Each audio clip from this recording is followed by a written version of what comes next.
Broadcasting from the business capital of the world, this is the Podcast Business News Network. Welcome back, everyone. We are at the beginning of a brand new year, and many of us have a feeling of uncertainty. Some of us are looking at it as, wow, new opportunity, clean slate, got a lot that I can accomplish in this year.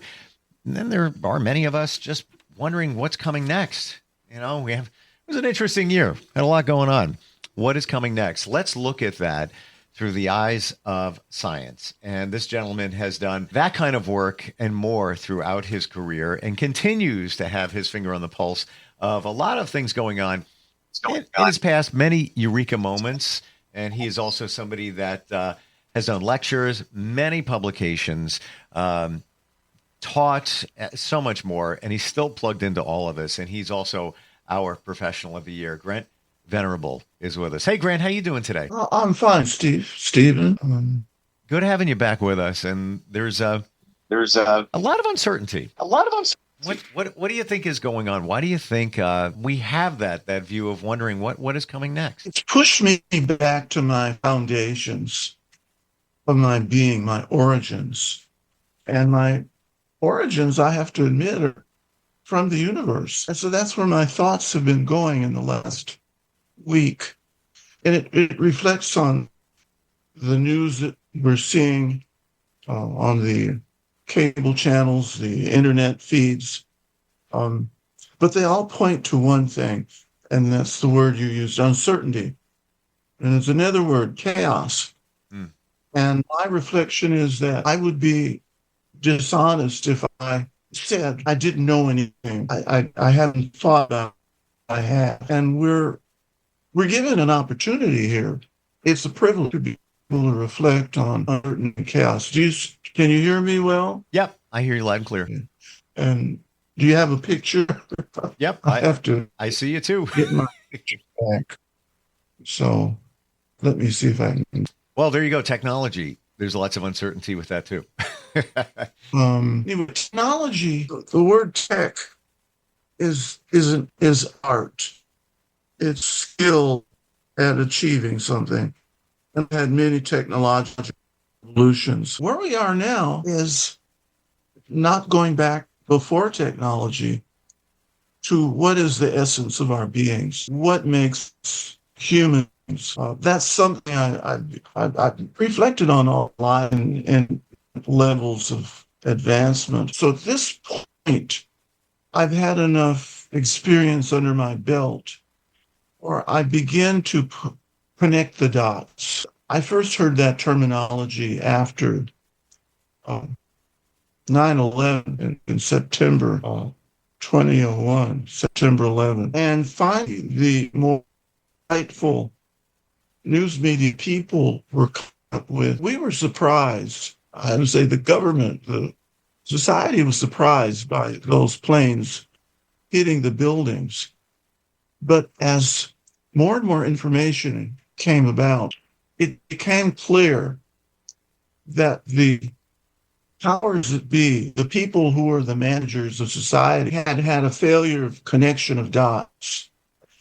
And that means that it was a failure of dealing with the society as being a holistic, systemic organism, or it should be a systemic organism. I think there was an assumption that it was, but it wasn't.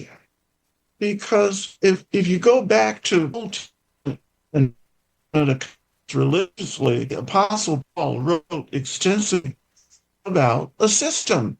What is a system? Well, the system he was referring to was ourselves, our bodies. We are composed of different elements that have different functions. And when those functions and elements do not hate one another, you have a very uncomfortable, threatening uncertainty. And when they cannot communicate, the organism cannot survive. So, as Paul said, the hand cannot say to the foot, I have no need of thee. Or the heart cannot say to the lungs, I have no need of thee. Because then you get just a big of. We're not quite all the way there yet. We're on the way until we can wake up and recognize who we are as elements of a holistic system and organic system, certain rules, properties, and laws that govern it. When we understand those laws and properties, we're able to emulate the universe itself. We're able to emulate nature. Nature has safeguards built into it, if I could put it so crudely as that. But as a biologist would say, as nature evolved to be what it is. And I don't want to get into religious conversation there or have that conflict with science conversation, but that's a standard universal principle is evolution, just like the universe is a universe. It means turn as one from the Latin. So I've always wanted to ask this question because in my journey, I believe that the universe supports us. It wants the best for us. Some would say, well, that is a God. I have friends that, are somewhat religious, and I'm not trying to connect this to religion, but that's what they would say. Well, who do you think created the universe? How do you define this thing we call the universe? The universe is that which holds us, embraces us, governs us all with its laws and principles. As far as we know, it's always been here, really. It may have had several starts because our language doesn't enable us to conceive anything else but something that starts and ends. I doubt it's that way at all. I think that there's cycles. That comes out more and more.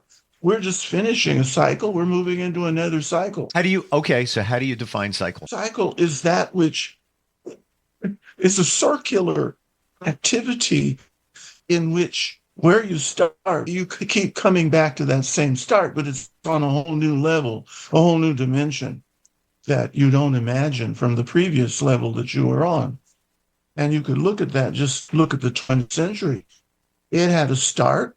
My great uncle, who I saw quite a bit as a child, who lived from 1884 to 1969, when I finished graduate school in 1970, or even before I finished graduate school, I had watched the moon landing on television. That was a stretch for my uncle, Uncle Blaine Venerable. And he says, brother, do you really think men were up there walking on the moon? And I said, yes, Uncle Blaine. I have data and information that backs that up. In fact, one of my professors at the University of Chicago chemistry department, a nuclear chemist, was verifying that he received rocks that Neil Armstrong brought back from the moon and then later moon landings. And he analyzed those rocks for their content, their chemical content. So it was Uncle Blaine and I were from two different universes, from two different time zones, very, very different. So we're in a time zone now where it's difficult to imagine what's even 10 years into the future. And so many things seem very strange. Interesting that you're bringing that up with the moon landing in 1969. I remember too as a kid, black and white TV, by the way. Now you have the two astronauts on the International Space Station who are been stuck there. They're supposed to be 8 days, and now it's been months, and they might not be back until at least April, so even more months. But there was a picture that surfaced with them wearing Santa hats, and then many were, just what we're talking about here, questioning, oh, wait a minute. Wait, they only prepared for 8 days. How do they have Santa hats now, months later?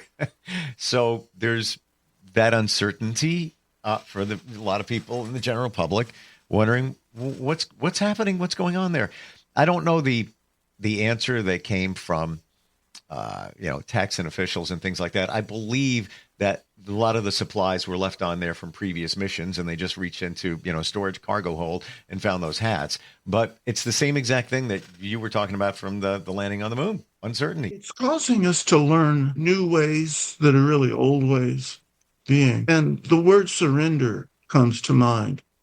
that we learn to surrender to a greater narrative about the universe, about ourselves. In fact, you had invoked the word God. And where I am right now is I view God as whatever is our narrative in our core belief system. What is the narrative that we've put together? Or have we even put a narrative together?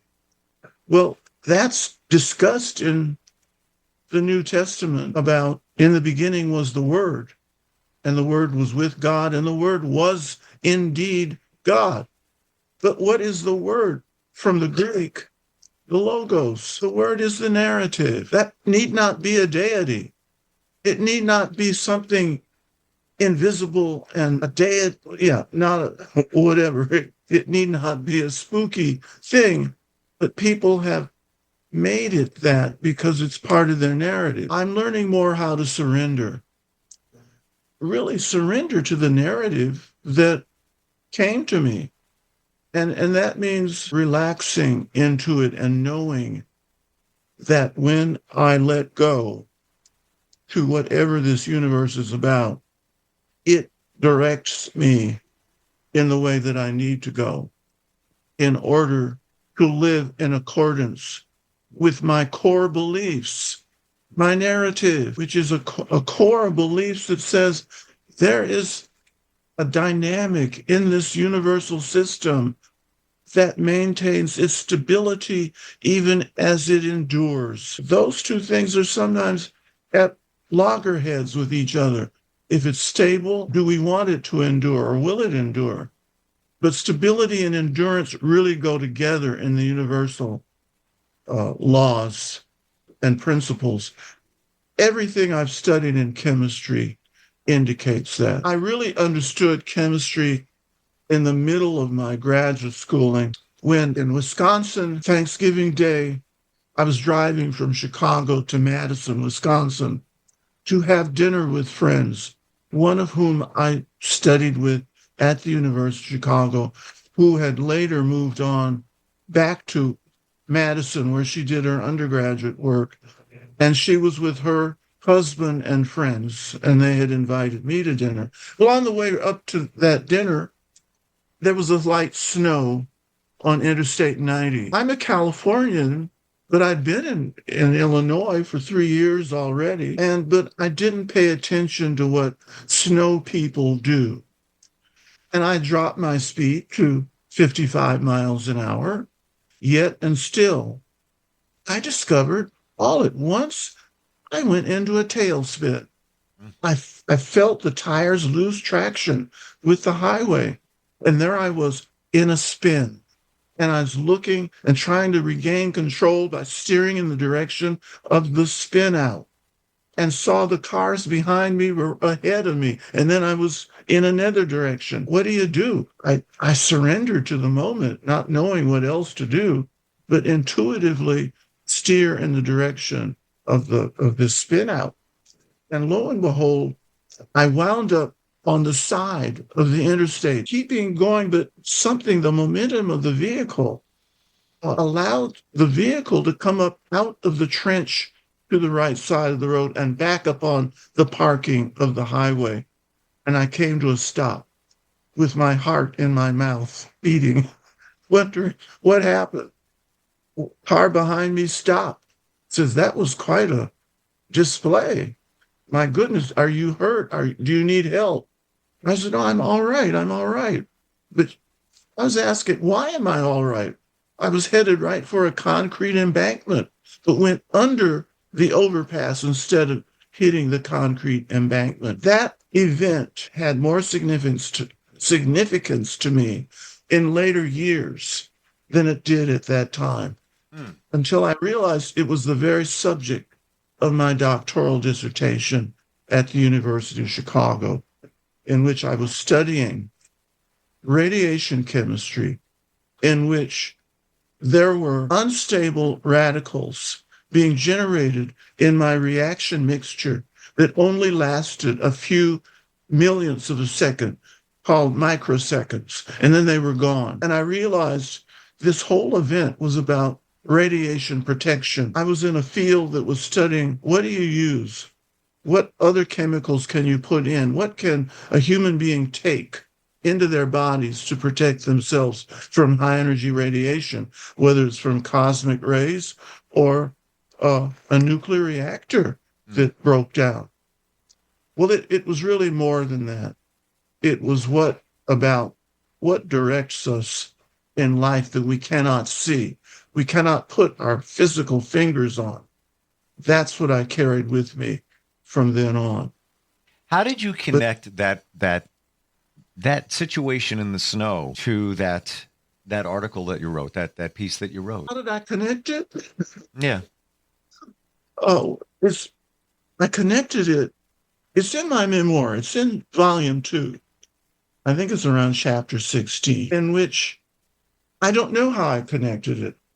It was instinctual. It was intuitive. As I've learned to stop trying to run my brain to death, figuring out things, if I relax and let intuition take over. I don't know what that is, but it is this something. Once I relax and know that there's something greater on the job that will let me know. How did you or how does someone get to that point, Grant, where they can relax and trust their intuition? People do it in different ways.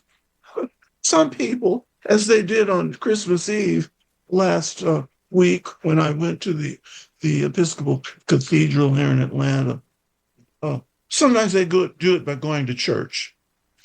They go to the synagogue. They go to the ashram. They go to the mosque. They go to religion, hoping that God thing is there that will guide them. And many people find that.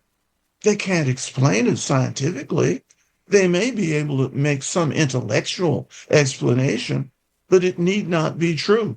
All it need be is accepted for what it is. And those that learn how to surf, it's really a process of surfing, like those big waves coming in to the California coast this week. And surfers have learned how to surf and follow currents that nobody else can see or feel.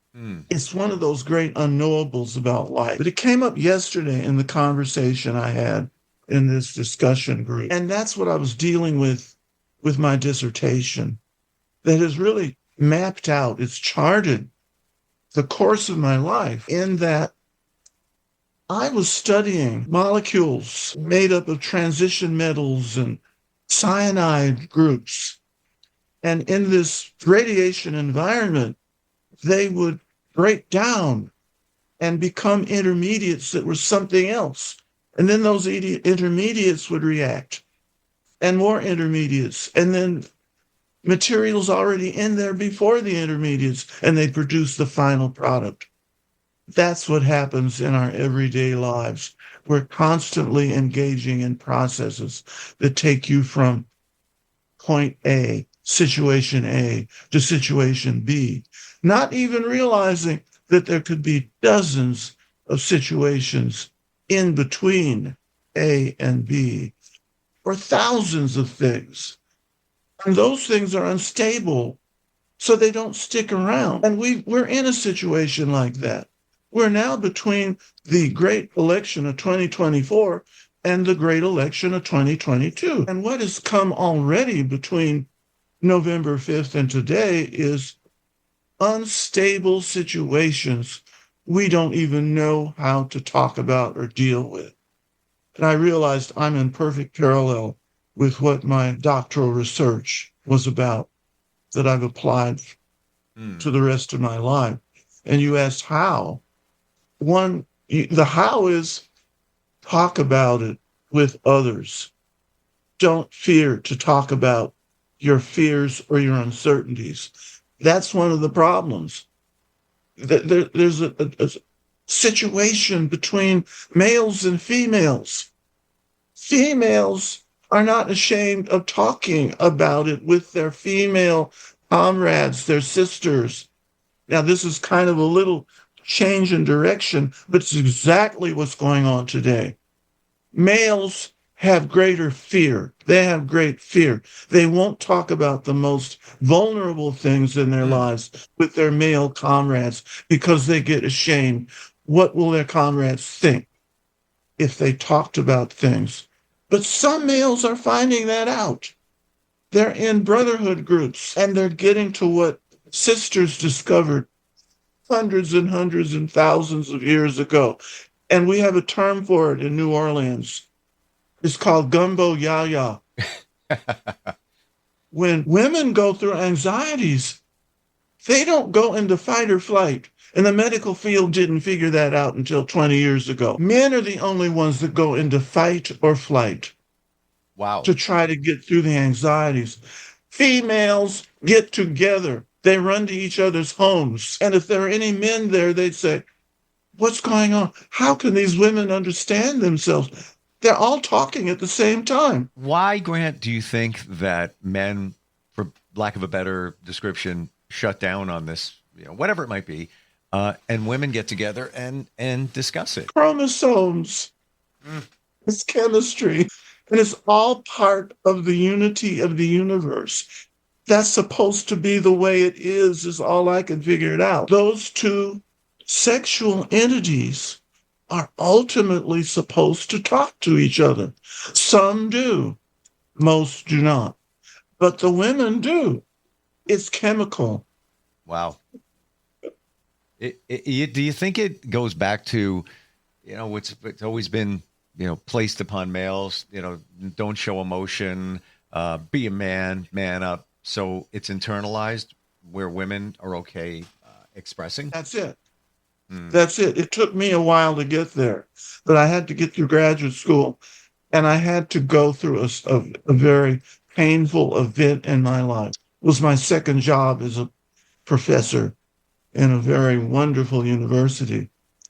And I got fired from that job after having taught for about 10 years. That wasn't supposed to happen. Life is full of things that aren't supposed to happen. But I learned to start to talk about it. I even went into some group process experiences where we were invited to talk to the partner. We were sitting opposite on the floor of this big ballroom in a hotel and share, what's the most traumatic episode you've experienced in the last 6 months? And for me, it was getting terminated without warning. Wow. And when you say speak to a partner, was that a stranger that you were paired with? A stranger, yes. Yeah. Interesting. It would have been hard to talk to a friend without being embarrassed. I did a retreat, somewhat what you're describing. It was in a hotel ballroom kind of situation back in late February of this year. And it was a lot of it was that, you were paired off with strangers could be from another country that spoke the same language, but very impactful to see, their view of things and also look in, these were all men, another man's eye and see the anguish and that they're going through something. We are out of time for today. Interesting talk. Every time we get together, Grant, it's always fascinating. Looking at things through your eyes and from a scientific angle. Well, that's what we call chemistry. Human chemistry. Love it. Social chemistry. What's the best way for somebody to find out about your memoirs? Is it just go to Amazon? Google it or use a search engine. And it's on Amazon, it's on Apple, it's on Barnes and Nobles. It's called Footprints in the Chaotic Unknown. Interesting. We're there E-books. now. We're there now, aren't we? The chaotic unknown. We're there now. We're there. Yeah. Wow. Grant, thank you so much for being here. Love your insight as always. And here's to a fantastic, despite the unknown and the chaos, here's to a great 2025. Yes. Thank you. Thank you, Stephen. And to you also and all of our listeners. Thank you, Grant. We'll catch up soon. We'll be right back.